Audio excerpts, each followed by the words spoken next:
അഭിവന്യ പിതാക്കന്മാരെ, പ്രത്യേകിച്ച് ഞങ്ങളുടെ പ്രിയപ്പെട്ട പെരുന്നോട്ടം പിതാവേ, പ്രിയപ്പെട്ട പാടിയത്ത് പിതാവേ, പ്രിയപ്പെട്ട ലോനപ്പനച്ച, സോഫിയമ്മേ, പ്രിയ ബഹുമാനപ്പെട്ട അച്ഛന്മാരെ, പ്രിയ സഹോദരന്മാരെ, പ്രിയപ്പെട്ട സിസ്റ്റേഴ്സ്, പ്രിയപ്പെട്ട അനിയമുഞ്ഞ സാറ് പറഞ്ഞ് നിർത്തിയിടത്ത് നിന്ന് തുടങ്ങാമെന്ന് ഞാനും ആഗ്രഹിക്കുകയാണ്. ഈ പേപ്പറിൻ്റെ ഒരു വ്യതിരിക്തത നിങ്ങൾ ദയവായി കാണേണ്ട ആ പോയിൻ്റാണ് നമ്മുടെ പ്രിയപ്പെട്ട സാറ് പറഞ്ഞ കാര്യം. എനിക്ക് പിതാവിനോടൊത്തുണ്ടായിരുന്ന ബന്ധത്തിൽ നിന്ന് നിരീക്ഷണങ്ങളിലൂടെ ഞാൻ മനസ്സിലാക്കിയ അഭിവന്യ പിതാവിനെയാണ് വേറിട്ട രീതിയിൽ അവതരിപ്പിക്കാൻ ഞാൻ ശ്രമിക്കുന്നത്. ആശയങ്ങൾ പൊതുവായി നമ്മൾ എന്നും പറയുന്ന കാര്യങ്ങൾ തന്നെയാണ്. ആരാധനാക്രമ പരിശീലനം സഭയിൽ, പൗത്യ പിതാവിൻ്റെ ദർശനവും കാഴ്ചപ്പാടും. 4 തലങ്ങളിലാണ് ഈ പ്രബന്ധം അവതരിപ്പിക്കാൻ ഞാൻ ആഗ്രഹിക്കുന്നത്. ഒന്നാമത്, പിതാവിൻ്റെ ദർശനം എന്നത് വ്യക്തിപരമായ താല്പര്യത്തിൽ നിന്നായിരുന്നോ? 2, എന്താണ് ആരാധനാക്രമം, അല്ലെങ്കിൽ എന്താണ് ആരാധനാക്രമം എന്നതായിരുന്നു പിതാവിൻ്റെ ബോധ്യം. ആരാധനാക്രമ പരിശീലനം എന്തിന്, എങ്ങനെ. 4, ആരാധനാക്രമ പരിശീലനം ആർക്ക്. ഈ 4 തലങ്ങളിൽ നിന്നുകൊണ്ട് ആണ് ഞാൻ സംസാരിക്കുന്നത്. ഏറെ കാലിക പ്രസക്തിയുള്ള ഈ വിഷയത്തെക്കുറിച്ച് സംസാരിക്കുമ്പോൾ 3 വർഷത്തിലധികം അഭിവന്യ പൗവത്തിൽ പിതാവിൻ്റെ സെക്രട്ടറി അച്ഛനായി കൂടെ ഉണ്ടായിരുന്നതിൻ്റെ ഓർമ്മകളും എനിക്ക് ബലമേകുന്നുണ്ട്. 2004 മെയ് മാസം മുതൽ 2007 ഓഗസ്റ്റ് മാസം വരെയായിരുന്നു ഞാൻ അഭിവന്യ പിതാവിൻ്റെ കൂടെ ഉണ്ടായിരുന്നത്. 100 കണക്കിന് വരുന്ന പിതാവിൻ്റെ ലേഖനങ്ങളുടെയും പ്രസംഗങ്ങളുടെയും പിൻബലത്തെക്കാളും ഈ വിഷയം സംസാരിക്കാൻ എനിക്ക് മനോബലമേകുന്നത് ആ ജീവിതത്തിൻ്റെ നേർസാക്ഷ്യമാണ്. 2000 ആണ്ടിലെ അപകടത്തെ തുടർന്ന് നടക്കാൻ ഊന്നുവടിയുടെ സഹായം തേടിയ പിതാവിന് കൈത്താങ്ങാകാൻ പാകത്തിന് പിതാവിനോട് ചേർന്ന് നടന്നതിൽ നിന്ന് പകർന്നു കിട്ടിയ ജീവിത സാക്ഷ്യത്തിൻ്റെ ബലമാണ്. ഒന്നാമത്തെ പോയിന്റിലേക്ക് നമ്മൾ വരികയാണ്. പിതാവിൻ്റെ ദർശനം വ്യക്തിപരമായ താല്പര്യത്തിൽ നിന്നുള്ളതായിരുന്നോ? സഭയെക്കുറിച്ചും ആരാധനയെക്കുറിച്ചുമൊക്കെ അഭിവന്യ പിതാവ് പറഞ്ഞതും എഴുതിയതും സ്വന്തമായി മനഞ്ഞുണ്ടാക്കിയ ആശയങ്ങളോ കണ്ടെത്തലുകളോ ആയിരുന്നില്ല. അവ തിരുസഭയുടെ മനസ്സായിരുന്നു. ദൈവത്തെക്കുറിച്ചും ഭൂമിയിലെ അവിടുത്തെ ദൃശ്യ സാന്നിധ്യമായ, മാംസമായി ഭൂമിയിൽ അവതരിച്ച വചനമായ ദൈവത്തിൻ്റെ ശരീരമായ സഭയെക്കുറിച്ചും തിരുസഭയിൽ നിന്ന് തന്നെയാണ് പിതാവ് പഠിച്ചത്. സഭയാകുന്ന അമ്മ ചൂണ്ടിക്കാണിച്ച അപ്പനായ ദൈവത്തെക്കുറിച്ചാണ് പിതാവ് എന്നും സംസാരിച്ചത്. സഭയെ മാതാവായി കാണാത്ത ആർക്കും ദൈവത്തെ പിതാവായി ലഭിക്കുകയില്ല എന്ന സഭാപിതാവായ വിശുദ്ധ സിപ്രിയാൻ്റെ വചനം പിതാവിന് അടിയുറച്ച ബോധ്യമായിരുന്നു. ഒരിക്കൽ പോലും പൗവത്തിൽ പിതാവ് ഞാൻ എന്ന് പറയുന്നത് കേൾക്കാൻ എനിക്കിടയായിട്ടില്ല. ഇത് പറയേണ്ടി വരുമ്പോഴും എനിക്ക് എന്ന് പ്രയോഗിക്കേണ്ട ഗതികേടിലാണ് എന്നും ഞാൻ തിരിച്ചറിയുന്നു. ഞാനെന്ന് പറയിപ്പിക്കാൻ വേണ്ടി, പിതാവിനെ കൊണ്ട് പറയിപ്പിക്കാൻ വേണ്ടി മനഃപൂർവ്വം ചില ചോദ്യങ്ങൾ ചോദിക്കുമ്പോഴും ഞങ്ങൾ എന്ന ബഹുവചനത്തിലായിരിക്കും പിതാവിൻ്റെ മറുപടി. ഈ ശീലം എവിടെ നിന്ന് കിട്ടി?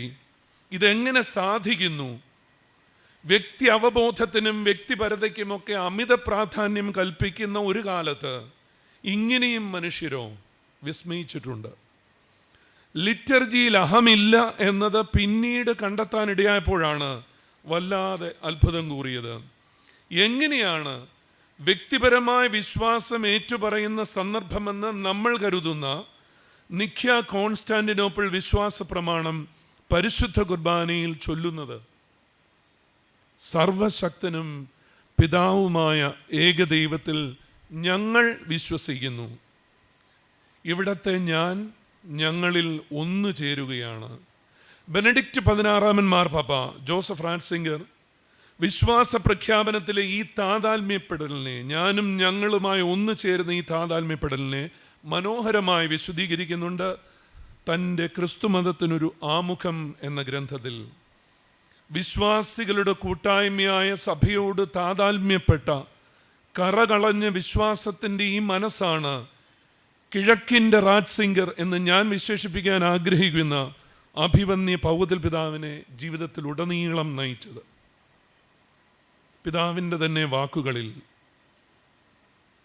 അമിതമായ വ്യക്തിത്വബോധം ആരാധനയുടെ ചൈതന്യത്തിന് നിരക്കുന്നതല്ല.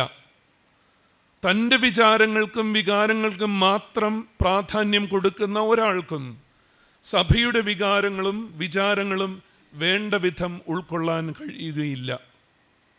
സ്വന്തം ആത്മപ്രകാശനം മാത്രമാണ് പരമമായതെന്ന് കരുതുന്നവർക്ക് എങ്ങനെയാണ് സഭയിൽ ലയിച്ചുകൊണ്ട് തന്നെ തന്നെ മറന്ന് ദൈവത്തെ സ്തുതിക്കാൻ കഴിയുക? പിതാവ് ചോദിക്കുന്നു. ചുരുക്കത്തിൽ, അഭിവന്യ പൗവത്തിൽ പിതാവ് തൻ്റെ ലേഖനങ്ങളിലൂടെയും പ്രഭാഷണങ്ങളിലൂടെയും സർവോപരി വ്യക്തി ജീവിതത്തിലൂടെയും നമുക്ക് കൈമാറിയതും കൈമാറാൻ ആഗ്രഹിച്ചതും സ്വന്തം താല്പര്യങ്ങളായിരുന്നില്ല, സഭയുടെ മനസ്സു തന്നെയായിരുന്നു. അതായിരുന്നു ചങ്ങനാശ്ശേരിയുടെ ഉറപ്പ്. 2. എന്താണ് ആരാധനാക്രമം?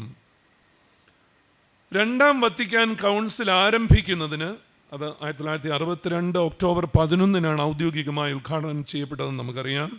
അതിന് കൃത്യം ഒരാഴ്ച മുമ്പ് ഒക്ടോബർ 3 പൗരോഹിത്യ പട്ടം സ്വീകരിച്ച അഭിവന്യ പൗവത്തിൽ പിതാവിന് അഭിവന്യ മാർ മാത്യു കാവുകാട്ട് പിതാവിൻ്റെ നിർദ്ദേശപ്രകാരം രൂപതയിൽ കൗൺസിലിൻ്റെ പ്രബോധനങ്ങൾ പരിചയപ്പെടുത്താൻ ഇടവകകൾ തോറും ചുറ്റി സഞ്ചരിച്ച SB കോളേജ് പ്രൊഫസറായിരുന്ന ജോസഫ് പൗവത്തിലച്ചന് തൻ്റെ പൗരോഹിത്യ ജീവിതത്തിലും തുടർന്ന് ഇടയ ശുശ്രൂഷയിലും കൗൺസിൽ പ്രബോധനങ്ങൾ അടിത്തറയായതിൽ അത്ഭുതമില്ല. മൈനർ സെമിനറി പരിശീലന കാലത്ത് ആധുനിക സീറോ മലബാർ സഭയുടെ ശില്പിയായ ബഹുമാനപ്പെട്ട പ്ലാസിഡച്ചനെ വായിച്ചറിഞ്ഞത് പൗവത്തിൽ ഷമ്മാശനിൽ സഭാസ്നേഹത്തിൻ്റെ തറക്കല്ലിട്ടെന്ന് പറയാം. സഭാജീവിതത്തിൽ ജീവൽ പ്രധാനമായ കാര്യമാണ് ആരാധനക്രമം. 10 കൽപ്പനകളിൽ ഒന്നാമത്തേതും ദൈവാരാധനയെക്കുറിച്ചാണല്ലോ. സഭയുടെ പ്രവർത്തനം തന്നെ ആരാധനക്രമമാകുന്ന അത്യുച്ച സ്ഥാനത്തേക്കാണ് തിരിഞ്ഞിരിക്കുന്നത്. അവളുടെ ശക്തി മുഴുവൻ നിർഗളിക്കുന്നതും അവിടെ നിന്ന് തന്നെ. കാരണം പ്രേക്ഷിത വേലയുടെ ലക്ഷ്യം വിശ്വാസവും മാമോദീസയും വഴി ദൈവമക്കളാക്കപ്പെട്ടവരെല്ലാം ഒന്നു ചേർന്ന് ദിവ്യബലിയിൽ സംബന്ധിച്ചും പരിശുദ്ധ കുർബാന സ്വീകരിച്ചും സഭയിൽ ദൈവത്തെ പുകഴ്ത്തുക എന്നതാണ്. ആരാധന ക്രമത്തെക്കുറിച്ചുള്ള രണ്ടാം വത്തിക്കാൻ കൗൺസിൽ പ്രമാണരേഖ 10 നമ്പർ. ആരാധനക്രമം സഭയുടെ ഏക പ്രവർത്തനമല്ല, ശരി തന്നെ, കൗൺസിൽ പറയുന്നു 9 നമ്പറിൽ. പക്ഷേ സഭയുടെ ഏറ്റവും ശ്രേഷ്ഠമായ പ്രവൃത്തി, സഭയെ പ്രകാശിപ്പിക്കുന്നതും സഭയെ നിർമ്മിക്കുന്നതുമായ ലിറ്റർജിയുടെ പരികർമ്മമാണെന്ന് 10 നമ്പറിൽ പറഞ്ഞു വയ്ക്കുകയും ചെയ്യുന്നു. വിശ്വാസം കൈമാറുന്ന ഒരു സുപ്രധാന മേഖലയുമാണ് ലിറ്റർജി. നമ്മൾ വിശുദ്ധീകരിക്കപ്പെടുന്നതും ഈ ആരാധനക്രമം വഴിയാണ്. നമ്മൾ ദൈവജനമായി തീരുന്നത് ദൈവാരാധനയിലൂടെയാണ്. കുറേയേറെ പേരുടെ ചിന്ത, ഇത് ചങ്ങനാശ്ശേരിക്കാർ കണ്ടുപിടിച്ച ഒരു കാര്യമാണ്. ഈ ഒന്നാമത് ലിറ്റർജി, എല്ലായിടത്തും ലിറ്റർജി എന്തുകൊണ്ടാണെന്ന് കൗൺസിൽ തന്നെ പറഞ്ഞു വയ്ക്കുകയാണ്. നമ്മൾ തന്നെ ദൈവശാസ്ത്രത്തിൽ അന്വേഷിച്ചാൽ അതിന് മറുപടിയും കിട്ടും. മരുഭൂമിയിൽ ദൈവത്തെ ആരാധിക്കാൻ വേണ്ടി തൻ്റെ ജനത്തെ വിട്ടു നൽകാനാണല്ലോ ദൈവം മോശയിലൂടെ ഫറവോയോട് കൽപ്പിക്കുന്നത്. പുറപ്പാടിൻ്റെ പുസ്തകം 4:23. മറ്റു വാക്കുകളിൽ പറഞ്ഞാൽ ദൈവത്തെ ആരാധിക്കുന്നവരാണ് അടിസ്ഥാനപരമായി ദൈവജനം എന്ന നിർവചനത്തിൽ ഉൾച്ചേരുക. അതുകൊണ്ടാണ് ദൈവാരാധന ഏറ്റവും പ്രധാന പ്രവൃത്തിയായി മാറുന്നത്. അപ്പനെ തിരിച്ചറിയാത്തവന് എങ്ങനെ സഹോദരങ്ങളെ തിരിച്ചറിയാനാകും? ദൈവവുമായുള്ള ബന്ധത്തിൻ്റെ ലംബമാനം ശരിയാക്കാതെ തിരശ്ചീന മാനങ്ങളൊന്നും ഇതര മനുഷ്യരോടും പ്രകൃതിയോടും തന്നോട് തന്നെയുമുള്ള ബന്ധങ്ങൾ ശരിയാക്കാനാവില്ല. ദൈവവുമായുള്ള ബന്ധത്തിൻ്റെ മാനദണ്ഡമാകുന്നത് ആരാധന, ലിറ്റർജിയാണ്. അവിടെ ദൈവമാരെന്നും സഹോദരങ്ങളാരെന്നും നമ്മൾ ഓരോരുത്തരും ആരെന്നും നമ്മൾ കണ്ടെത്തുകയാണ്. ചുരുക്കത്തിൽ നമ്മുടെ വിശ്വാസത്തിൻ്റെ പ്രഘോഷണവും ആഘോഷവുമാണ് ആരാധനക്രമം. പിതാവ് പറയുന്നു, ലിറ്റർജി സഭയുടെ ആരാധനയാണ്. സ്വയം സമർപ്പിക്കുന്ന തൻ്റെ നാഥൻ്റെ മുമ്പിൽ നിൽക്കുന്ന മണവാട്ടിയായ സഭയുടെ വിചാരങ്ങളും വികാരങ്ങളുമാണ് ലിറ്റർജിയിൽ പ്രകാശിതമാകുന്നത്. അതുകൊണ്ട് ലിറ്റർജിയിലെ പങ്കാളിത്തം അഥവാ ഭാഗഭാഗിത്വം, പാർട്ടിസിപ്പേഷൻ, എന്നാൽ സഭയുടെ ചിന്തകളും മനോഭാവങ്ങളും സ്വന്തമാക്കി ദൈവാരാധനയിൽ പങ്കെടുക്കുക എന്നാണ് അർത്ഥം. സ്വയം ശൂന്യമാക്കാതെ സഭയുടെ മനോഭാവം സ്വന്തമാക്കുക അസാധ്യമാണ്. ശരിയായ പരിശീലനത്തിലൂടെ മതബോധനത്തിലൂടെ ഇത് സാധിക്കൂ. 3, ആരാധനക്രമ പരിശീലനം. എന്തിന്, എങ്ങനെ? ശരിയായ പരിശീലനത്തിൻ്റെയും മതബോധനത്തിൻ്റെയും അഭാവമാണ് ലിറ്റർജി അനുഭവവേദ്യമാകാത്തതിന് കാരണം.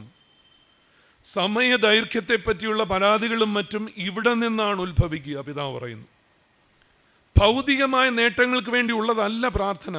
അത് സഭയുടെ പ്രാർത്ഥനയായി ലിറ്റർജിയാകുമ്പോൾ ഒട്ടുമേ അല്ല. നമ്മെ തന്നെ മറന്നുകൊണ്ട് ദൈവത്തിന് സ്തുതിയും കൃതജ്ഞതയും അർപ്പിക്കാനാണ് സഭയുടെ ലിറ്റർജി നമ്മെ സഹായിക്കുക. സഭയുടെ ആരാധനയിൽ പങ്കുചേരാനുള്ള സന്നദ്ധത പക്ഷേ സ്വാഭാവികമായി ഉണ്ടാകുന്ന ഒന്നല്ല. അതിന് പരിശീലനം ആവശ്യമാണ്. വിശ്വാസികൾ വിശ്വാസത്തിൻ്റെ രഹസ്യമായ പരിശുദ്ധ കുർബാനയിൽ അന്യരെ പോലെയോ മൂകരായ കാഴ്ചക്കാരെ പോലെയോ സംബന്ധിക്കാതിരിക്കാൻ ശ്രദ്ധിക്കണം. കൗൺസിൽ പറയുന്നു, മറിച്ച് തിരുക്കർമ്മങ്ങളുടെയും പ്രാർത്ഥനയുടെയും അർത്ഥം മനസ്സിലാക്കി സജീവമായി പങ്കെടുക്കാൻ ആരാധനക്രമത്തെക്കുറിച്ചുള്ള പ്രമാണരേഖ ശക്തമായി ഉദ്ബോധിപ്പിക്കുന്നു. നമ്പർ 48. ഇനി പിതാവിൻ്റെ വാക്കുകൾ ശ്രദ്ധിക്കാം. പ്രാർത്ഥനകളുടെയും അനുഷ്ഠാനങ്ങളുടെയും അർത്ഥം മനസ്സിലാക്കി ബാഹ്യ ഘടകങ്ങളെല്ലാം അങ്ങനെ പൂർണ്ണമാക്കിയാൽ മാത്രം പോരാ.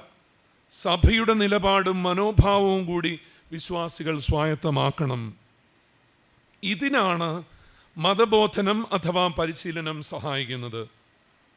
മാമോദീസായിൽ സഭയിലെ അംഗങ്ങളാകുന്നതിലൂടെ നാം ക്രൈസ്തവരാകുന്നത് പോലെ സഭയുടെ ആധ്യാത്മികതയിൽ പങ്കുചേരുന്നത് വഴിയാണ് ശരിയായ ആധ്യാത്മികതയ്ക്ക് നാം രൂപം കൊടുക്കേണ്ടത്. മറ്റു വാക്കുകളിൽ, സഭയുടെ ആധ്യാത്മികതയിൽ നിന്ന് ഭിന്നമായി ഒരു ആത്മീയതയില്ല. പ്രായോഗിക തലത്തിൽ സഭയുടെ ആരാധനാ വത്സരത്തിനനുസരിച്ച് രൂപം നൽകേണ്ട ഒന്നാണ് ആത്മീയത എന്ന് സാരം.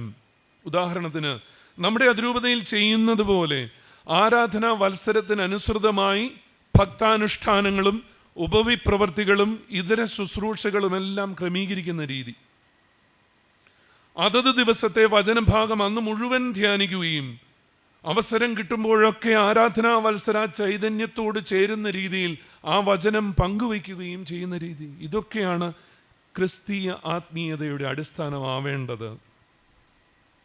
സീറോ മലബാർ സഭയിൽ പിതാവ് പറയുന്നു, കൗൺസിലിന് മുമ്പ് ആരാധനക്രമ ബന്ധിയായ മതബോധനത്തിന് വലിയ പ്രാധാന്യം നൽകിയിരുന്നില്ല. സെമിനറികളിൽ പോലും ആരാധനക്രമത്തിലെ അനുഷ്ഠാന വിധികൾ, റിച്വൽസ്, റൈറ്റ്സ്, ഗാനരീതികൾ തുടങ്ങിയവ പഠിപ്പിക്കുന്നതിനായിരുന്നു അന്നൊക്കെ പ്രധാന ശ്രമം. ആരാധനക്രമത്തിൻ്റെ ദൈവശാസ്ത്രമോ ആരാധനക്രമ രൂപീകരണത്തിൻ്റെ ചരിത്രമോ പഠിപ്പിക്കുന്നതിന് വേണ്ടത്ര ശ്രദ്ധ നൽകിയില്ല. പൗത്തിൽ പിതാവിൻ്റെ നിരീക്ഷണത്തിൽ ഒരർത്ഥത്തിൽ കേരളത്തിലെ ആരാധനക്രമ വിവാദങ്ങളുടെ എല്ലാം ഒരു കാരണം ഈ ദൈവശാസ്ത്ര ചരിത്ര പഠനങ്ങളുടെ അഭാവമായിരുന്നു. ആരാധനാക്രമാധിഷ്ഠിത മതബോധനം അഥവാ മിസ്റ്റഗോജിക്കൽ കാറ്റഗേസിസ് ആദിമസഭയിൽ ആരാധനക്രമത്തെ അടിസ്ഥാനമാക്കിയുള്ള പ്രബോധനത്തിന് വളരെയേറെ പ്രാധാന്യം നൽകിയിരുന്നു.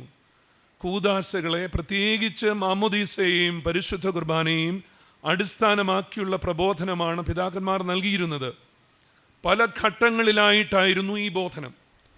ആദ്യമായി വിശ്വാസത്തിലേക്കും മാനസാന്തരത്തിലേക്കും നയിക്കാനുള്ള ശ്രമമായിരുന്നല്ലോ വേണ്ടിയിരുന്നത്. രക്ഷാകര ചരിത്രവും വിശ്വാസത്തിൻ്റെ അടിസ്ഥാന തത്വങ്ങളും മനസ്സിലാക്കാനുള്ള ആദ്യഘട്ടത്തിലെ ശ്രമങ്ങളാണ് വിശ്വാസ പ്രമാണം രൂപപ്പെടാൻ ഇടയാക്കിയത് സഭയിൽ.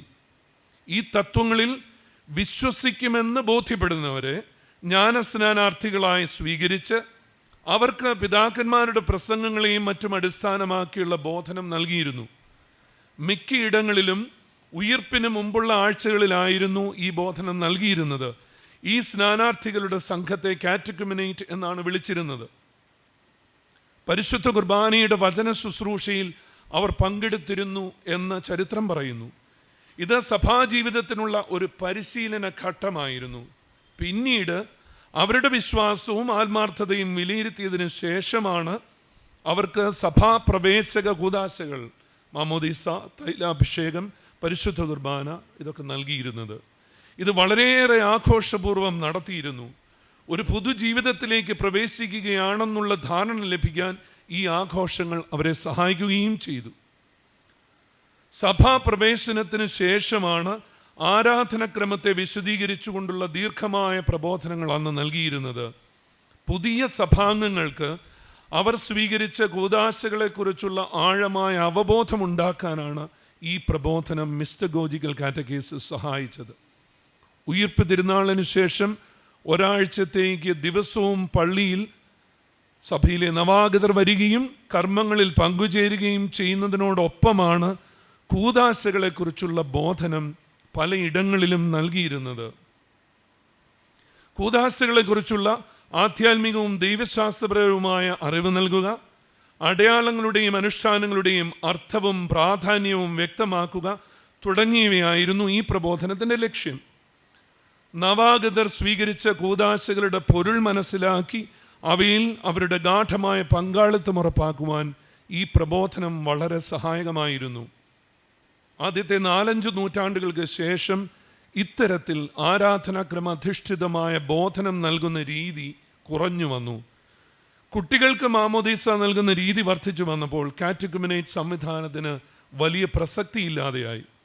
വിശ്വാസ പ്രമാണത്തിൻ്റെ വിശദീകരണമായും ദൈവകൽപ്പനകളെ കേന്ദ്രീകരിച്ചുള്ള അധ്യയനമായും മതബോധനം ചുരുങ്ങിയപ്പോൾ പിതാവ് പറയുന്നു, വിശ്വാസ ജീവിതത്തിൻ്റെ കേന്ദ്രമായ ആരാധനക്രമത്തെക്കുറിച്ചുള്ള അവബോധം വിശ്വാസികളുടെ ഇടയിൽ കുറയാനിടയായി. ആധുനിക ജീവിതത്തിൻ്റെ തിരക്കും വ്യക്തിയധിഷ്ഠിത ആധ്യാത്മികതയിലുള്ള തെറ്റായ ഊന്നലും കൂടിയായപ്പോൾ യഥാർത്ഥ ദൈവാനുഭവത്തിൽ നിന്ന് ദൈവജനം അകലുന്ന സ്ഥിതിയായി. 2005 റോമിൽ വെച്ചു നടന്ന മെത്രാന്മാരുടെ സിനഡിൽ ആരാധനക്രമത്തെ അടിസ്ഥാനമാക്കിയുള്ള ഈ മിസ്റ്റഗോജിക്കൽ കാറ്റഗീസിസ് പുനഃസ്ഥാപിക്കേണ്ടതിൻ്റെ ആവശ്യകത മെത്രാന്മാരിൽ പലരും ചൂണ്ടിക്കാട്ടുകയുമുണ്ടായി. 4-ാമത്തെ പോയിന്റ്, ആരാധനാക്രമ പരിശീലനം ആർക്ക്? ആരാധനയിൽ പങ്കെടുക്കുന്ന എല്ലാവരും ആരാധനാക്രമ പരിശീലനം നേടിയവരായിരിക്കണം. കൗൺസിൽ പറയുന്നു നമ്പർ 14 ആരാധനാക്രമം. ആരാധനാക്രമത്തിൻ്റെ ശരിയായ പരികർമ്മമാണ് എല്ലാ സഭാ നവീകരണത്തിൻ്റെയും കേന്ദ്രം. കാരണം ആരാധനാക്രമമാണ് സഭാജീവിതത്തിൻ്റെ പ്രഭവവും ഉച്ചസ്ഥായിയും. കുൾമനത്ത് ഫോൺസ് എന്ന് ലത്തീന് പറയും, ഇംഗ്ലീഷിൽ നമ്മളത് സോഴ്സ് ആൻഡ് സമ്മിറ്റ് എന്ന് ട്രാൻസ്ലേറ്റ് ചെയ്യും. ഭൗമിക ജീവിതത്തിൽ ഏറ്റവും പൂർണ്ണമായി മിശിഹായെ നമ്മൾ കണ്ടുമുട്ടുന്നത് ആരാധനാക്രമത്തിലാണ്. മിശിഹായുടെ രക്ഷാകര പദ്ധതി മറ്റൊരിടത്തുമില്ലാത്ത വിധം നാം തിരിച്ചറിയുന്നതും അനുഭവിക്കുന്നതും ലിറ്റർജിയിലാണ്. ആത്യന്തികമായി മിശിഹായുടെ പ്രവൃത്തിയും ആക്സിയോ ക്രിസ്റ്റി നമ്മുടെ പ്രവൃത്തിയും തമ്മിലുള്ള വ്യത്യാസം ലിറ്റർജിയിൽ നേർത്ത് ഇല്ലാതെയാവുകയാണ്. ഒരൊറ്റ പ്രവൃത്തിയേ ഉള്ളൂ. റാറ്റ്സിംഗർ പിതാവ് പറയും, ഒരേ സമയം അത് ഈശോയുടേതും നമ്മുടേതുമാണ്. ലിറ്റർജിയിൽ നമ്മുടേതാകുന്നത് നമ്മൾ അവനോടൊത്ത് ഒരു ശരീരവും ഒരാത്മാവും ആകുന്നത് കൊണ്ടാണ്. ആരാധനാക്രമത്തെക്കുറിച്ചുള്ള പ്രമാണരേഖയിൽ 14 മുതൽ 20 വരെയുള്ള ആർട്ടിക്കിളുകളാണ് ആരാധനാക്രമ പരിശീലനത്തെക്കുറിച്ച് പറയുന്നത്. ആരാധനാക്രമത്തിൽ എല്ലാവരും സമ്പൂർണമായും സജീവമായും പങ്കെടുക്കുക എന്നതാണ് ഏറ്റവും പ്രധാനം. കാരണം വിശ്വാസികൾ ശരിയായ ക്രൈസ്തവ ചൈതന്യം പാനം ചെയ്യുന്ന പ്രഥമമായ ഉറവിടമാണത്. 14-ാം നമ്പർ. ഇതിനാദ്യമായി വൈദികർ പരിശീലിപ്പിക്കപ്പെടണം. കാരണം അവരാണ് ആത്മാക്കളുടെ ഇടയന്മാർ.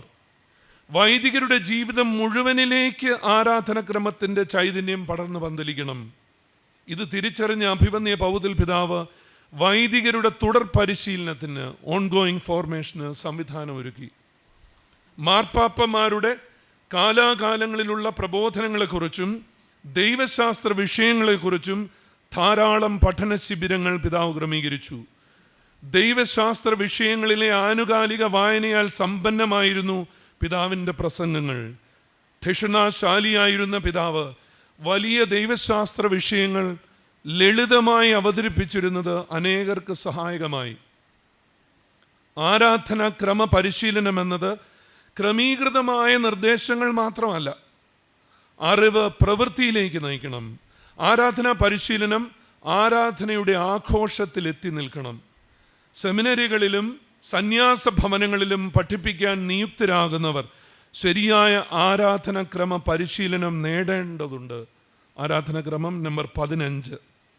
സെമിനാരിയിലെ എല്ലാ ഭക്താഭ്യാസങ്ങളും, ധ്യാനം, ഇതര ഭക്താനുഷ്ഠാനങ്ങൾ, ഇവയെല്ലാം ആരാധനാക്രമ ചൈതന്യത്താൽ നിറഞ്ഞതാവണം. സെമിനാരിക്കാരെ കണ്ടുമുട്ടുമ്പോഴെല്ലാം ഇതേപ്പറ്റി ആരാഞ്ഞിരുന്ന പിതാവ് അധികാരികൾക്കാവശ്യമായ മാർഗനിർദ്ദേശങ്ങളും നൽകാൻ മടികാട്ടിയിട്ടില്ല. ആരാധനാ നിയമങ്ങളുടെ പാലനത്തിലുള്ള കാർക്കശ്യത്തെക്കാൾ ആരാധനാക്രമ നവീകരണത്തിന് ആവശ്യമായത് നിരന്തരം രൂപീകരിക്കപ്പെടാൻ തുറവുള്ള മനസ്സിൻ്റെ രൂപാന്തരീകരണമാണെന്ന് പിതാവ് ഉറച്ചു വിശ്വസിച്ചിരുന്നു. അതുകൊണ്ട് തന്നെ ലേറ്റ് വൊക്കേഷൻസ്, പിതാവിൻ്റെത് അപ്രകാരമുള്ള ഒരു ദൈവവിളി ആയിരുന്നിട്ട് കൂടി വളരെ ശ്രദ്ധയോടെ വേണം സെമിനാരി പരിശീലനത്തിനായി സ്വീകരിക്കാനെന്ന് സെമിനാരി അധികാരികളോട് പിതാവ് നിഷ്കർഷിച്ചിരുന്നു. രൂപീകരണം നൽകാൻ പിതാവിൻ്റെ അഭിപ്രായത്തിൽ ചെറുപ്രായമാണ് നല്ലത്.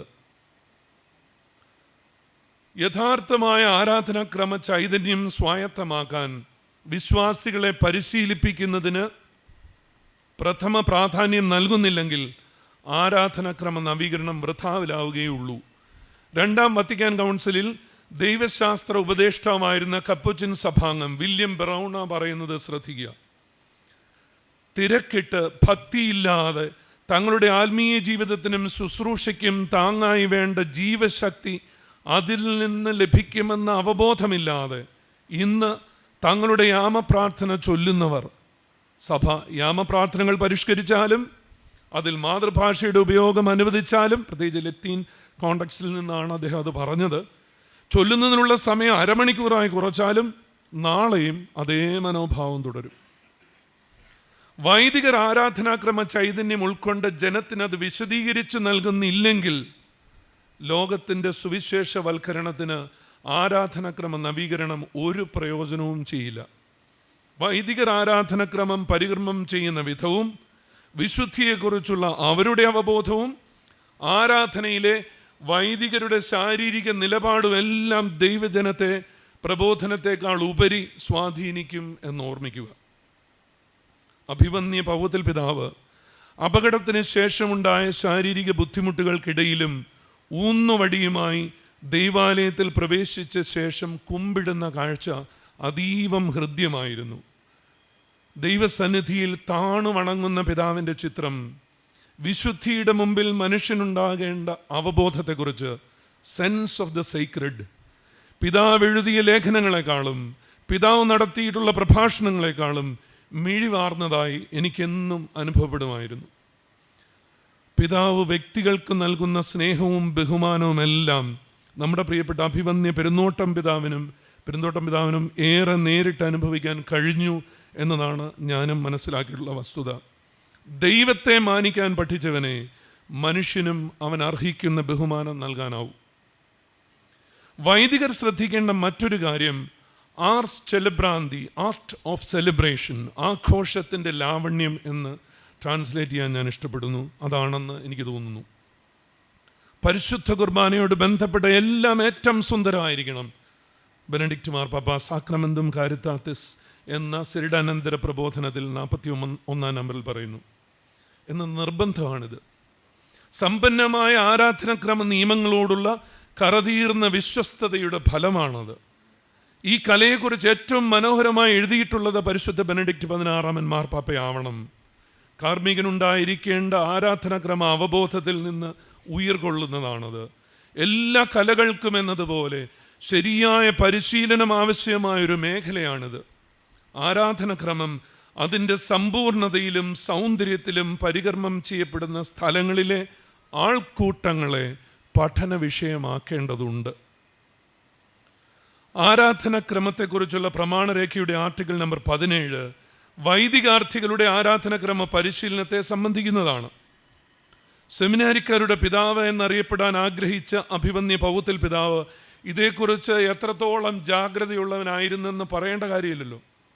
ഔദ്യോഗിക ഇടവക സന്ദർശനത്തിന് പോകേണ്ടതില്ലാതിരുന്ന എല്ലാ ഞായറാഴ്ചകളിലും പിതാവ് മൈനർ സെമിനറിയിൽ വന്ന് രണ്ടാം വത്തിക്കാൻ കൗൺസിൽ പ്രമാണരേഖകളെക്കുറിച്ച്, പ്രത്യേകിച്ച് ആരാധനാക്രമത്തെക്കുറിച്ച് ക്ലാസ്സുകൾ എടുക്കുമായിരുന്നു. ഞങ്ങൾക്ക് തിരുസഭയുടെ പ്രബോധനാധികാരം നൽകുന്ന എല്ലാ പഠനങ്ങളെക്കുറിച്ചും സെമിനറി വിദ്യാർത്ഥികൾക്ക് അറിവുണ്ടെന്ന് ഉറപ്പുവരുത്തുമായിരുന്ന പിതാവ് റീജൻസി കാലഘട്ടത്തിൽ ഞങ്ങൾക്ക് മാർപ്പാപ്പമാരുടെ തിരുവെഴുത്തുകൾ പുസ്തക നിരൂപണത്തിനായി നൽകി അത് സ്വന്തമായി വിലയിരുത്തി മാർക്കിടുമായിരുന്നു എന്നതും ഇവിടെ ഓർമ്മിക്കുന്നു. സന്യസ്തരുടെ പരിശീലനത്തിനായി മാങ്ങാനത്തുള്ള മിഷണറി ഓറിയന്റേഷൻ സെന്റർ MOC, പാറയിൽ അമല തിയോളജിക്കൽ സെന്റർ എന്നിവ സ്ഥാപിച്ച പിതാവ് അൽമായരുടെ ദൈവശാസ്ത്ര പഠനത്തിനായി ആരംഭിച്ച മാർത്തോമ വിദ്യാനികേതൻ എന്ന കേന്ദ്രത്തിൻ്റെ ജീവിക്കുന്ന പ്രായോക്താക്കളാണല്ലോ ഇവിടെയുള്ള ഭൂരിഭാഗം അൽമായ സഹോദരങ്ങളും. SC നമ്പർ 19 ഇതിനെക്കുറിച്ച് പറയുന്നു, അൽമായ പരിശീലനത്തെക്കുറിച്ച്. അഭിവന്യ പൗത്തിൽ പിതാവിൻ്റെ ദർശനത്തോട് ചേർന്ന് ഈ കേന്ദ്രത്തെ വളർത്തുന്നതിൽ പ്രധാന പങ്ക് വഹിച്ചയാളാണല്ലോ ഇന്ന് നമ്മോട് കൂടെയുള്ള നമ്മുടെ പ്രിയപ്പെട്ട പെരുന്തോട്ടം പിതാവും. ആശയവിനിമയ മാധ്യമങ്ങളെ സുവിശേഷവൽക്കരണത്തിനായി ഉപയോഗിക്കാനുള്ള പൗത്തിൽ പിതാവിൻ്റെ ദർശനം മാംസം ധരിച്ചതാണല്ലോ നമ്മുടെ മീഡിയ വില്ലേജ്. ആരാധനയോട് ബന്ധപ്പെട്ട് നിൽക്കുന്ന എല്ലാവരെയും, ഗായക സംഘത്തെയും അൾത്താര ശുശ്രൂഷികളെയും ദൈവാലയ ശുശ്രൂഷികളെയും ഒക്കെ ആരാധനക്രമ പരിശീലനം നൽകി ഒരുക്കിയ പിതാവ്, സഭയുടെ ഹൃദയത്തിനിണങ്ങിയ ഇടയൻ. ഞാൻ ഉപസംഹരിക്കുകയാണ്. ദൈവമാരെന്നും ദൈവാരാധന എന്തെന്നും വ്യക്തമായ ബോധ്യമുണ്ടായിരുന്ന മാർ ജോസഫ് പൗത്തിൽ പിതാവ് സ്വർഗീയ ലിറ്റർജി ഇവിടെ ഈ ഭൂമിയിൽ അനുഭവിക്കാൻ പിതാവിന് സ്വർഗം കൽപ്പിച്ചു നൽകിയ ഭൗമിക ലിറ്റർജിയിൽ അതിനാവശ്യമായ എല്ലാവിധ സംവിധാനവും ഒരുക്കി. മിശിഹായെ യഥാർത്ഥത്തിൽ കണ്ടുമുട്ടിയ അനുഭവം ലിറ്റർജിയിൽ സിദ്ധിച്ച അഭിവന്യ പൗത്തിൽ പിതാവിന് തൻ്റെ ആത്മീയതയിൽ ലിറ്റർജിയുമായി ബന്ധം പുലർത്താത്ത ഭക്താനുഷ്ഠാനങ്ങളുടെ ആവശ്യം ഉണ്ടായിരുന്നില്ല എന്നതാണ് എൻ്റെ നിരീക്ഷണം. ഈ ശ്രേഷ്ഠാനുഭവത്തിലേക്ക് നിങ്ങളെല്ലാവരും എന്നെപ്പോലെ ആയിരുന്നെങ്കിൽ എന്നാഗ്രഹിച്ചു ക്ഷണിച്ച ആത്മീയ ഔന്നത്യമായിരുന്നു അഭിവന്യ പൗത്തിൽ പിതാവ്. പിതാവിനെക്കുറിച്ചുള്ള ഓർമ്മകളുടെ തിരത്തള്ളലിൽ ഒരു വാങ്മയ ചിത്രം കൂടെ കോറിയിട്ട് ഞാൻ അവസാനിപ്പിക്കുകയാണ്. ശുശ്രൂഷയിൽ നിന്ന് വിരമിക്കുന്ന കാലത്തോട് അടുക്കും തോറും തൻ്റെ ശാരീരിക അസ്വാസ്ഥ്യങ്ങളുടെ ആധിക്യത്തിൽ പിതാവിന് ഇടവകകളിലും സന്യാസ ഭവനങ്ങളിലും ഒന്നും പരിശുദ്ധ കുർബാനയ്ക്ക് പോകാനാവാതെ വന്ന സാഹചര്യം. അരമനയിൽ തൻ്റെ മുറിയുടെ ഒരു വശത്തൊരുക്കിയ മനോഹരമായ കൊച്ചു ചാപ്പലിലാണ് ആ വർഷങ്ങളിൽ പിതാവ് പരിശുദ്ധ കുർബാന അർപ്പിച്ചിരുന്നത്. പിതാവിനോടൊപ്പം കുർബാനയ്ക്കുള്ളത് പിതാവിൻ്റെ കാര്യങ്ങൾ നോക്കുന്ന ഷിൻഡോ, സെക്രട്ടറി ബ്രദർ, പിന്നെ സെക്രട്ടറി അച്ഛനായ ഞാനും. പിതാവ് ഏറ്റവും സുന്ദരനായി അണിഞ്ഞൊരുങ്ങി സപ്രയ്ക്കും കുർബാനയ്ക്കും വന്നിരിക്കുന്ന ചിത്രം മനസ്സിൽ പച്ചകെടാതെ നിൽക്കുന്നു. 3 പേർ മാത്രം കൂടെയുള്ള പരിശുദ്ധ കുർബാനയ്ക്ക്, ഭൂമിയിൽ 3 പേരെ കൂടെയുള്ളവിടെ ഏറ്റവും നല്ല ലോഹയും അണിഞ്ഞ് പ്രാർത്ഥനാ നിർഭരനായിരിക്കുന്ന അഭിവന്യ പൗത്തിൽ പിതാവ്. പിതാവേ നന്ദി, വാക്കുകൾക്കുപരി ജീവിത സാക്ഷ്യം നൽകിയതിന്. ദൈവത്തിനുള്ളതും സീസറിനുള്ളതും എന്താണെന്ന് നന്നായി വിവേചിച്ചറിഞ്ഞിരുന്ന മെത്രാപ്പൊലീത്ത. മനുഷ്യൻ്റെ മുഖത്താണ്, അവിടെ മാത്രമാണ് ദൈവത്തെ കാണാനാവുകയെന്ന് വിളിച്ചു പറഞ്ഞ് പുരോഹിതൻ ജനങ്ങളിലേക്ക് തിരിയുന്നിടത്താണ് ദൈവമെന്ന് വ്യാഖ്യാനിച്ച് ആരാധനയുടെ അടിസ്ഥാന ഭാവമായ ദൈവോന്മുഖതയെ മനഃപൂർവ്വം തമസ്കരിച്ച് കണ്ണടച്ചിരുട്ടാക്കുന്ന വിഭാഗീയത സഭയെ മുൾമുനയിൽ നിർത്തുമ്പോൾ സ്വർഗീയ ലിറ്റർജി അതിൻ്റെ പൂർണ്ണതയിൽ അനുഭവിക്കുന്ന സന്തോഷത്തിലായിരിക്കുന്ന, എനിക്ക് ജീവിക്കുകയെന്നാൽ സഭയാണെന്ന് പറഞ്ഞ പിതാവിനോട് തന്നെ സ്വർഗീയ പിതാവിൻ്റെ പക്കൽ നമുക്ക് മാധ്യസ്ഥ്യം തേടാം. കലഹങ്ങളും ഭിന്നതകളും പീഡനങ്ങളും വിഭാഗീയതകളും സഭയിൽ നിന്ന് അകറ്റണമേ. നിർമ്മല ഹൃദയത്തോടും ഏകമനസ്സോടും പൂർണ്ണ സ്നേഹത്തോടും കൂടെ ഞങ്ങളെല്ലാവരും ഐക്യത്തിൽ ജീവിക്കാൻ ഇടയാക്കണമേ. മാർത്ത എഡോറിൻ്റെ കൂദാശക്രമം 4-ാം പ്രണാമജപം. നമുക്ക് അഭിമാനിക്കാം, നന്ദി പറയാം. തൻ്റെ മനസ്സിനിണങ്ങിയ ഒരിടയനെ അഭിവന്യ പൗത്തിൽ പിതാവിൽ നമ്മുടെ ചങ്ങനാശ്ശേരി പ്രാദേശിക സഭയ്ക്കും അതുവഴി സീറോ മലബാർ സഭയ്ക്കും ഇന്ത്യയിലെ കത്തോലിക്ക സഭയ്ക്കും ആഗോള സഭയ്ക്കും നൽകിയ സ്വർഗീയ പിതാവിന് പിതാവിൻ്റെ വാക്കുകൾ ഒരിക്കൽ കൂടെ ധ്യാനിച്ചുകൊണ്ട് നമുക്ക് അവസാനിപ്പിക്കാം. അല്ല, നമുക്ക് തുടരാം. പിതാവ് എന്തിനായി തൻ്റെ ചോരയും നീരും നൽകിയോ ആ ദൗത്യം ഇനി നമുക്ക് ഓരോരുത്തർക്കും ഏറ്റെടുക്കാം. പിതാവ് പറയുന്നു, നാം ആരാധനക്രമത്തിൻ്റെ ഉടമകളല്ല, അത് തിരുസഭയുടേതാണ്. സഭാ പാരമ്പര്യത്തിൻ്റെ പ്രകാശനമാണത്. ആരാധനക്രമത്തിനനുസരിച്ച് നാം രൂപം കൊള്ളുകയാണ് വേണ്ടത്. നമ്മുടെ താല്പര്യങ്ങൾക്കനുസരിച്ച് ആരാധനക്രമം മാറ്റുകയല്ല. നന്ദി. ദൈവം നമ്മെ എല്ലാവരെയും അനുഗ്രഹിക്കട്ടെ.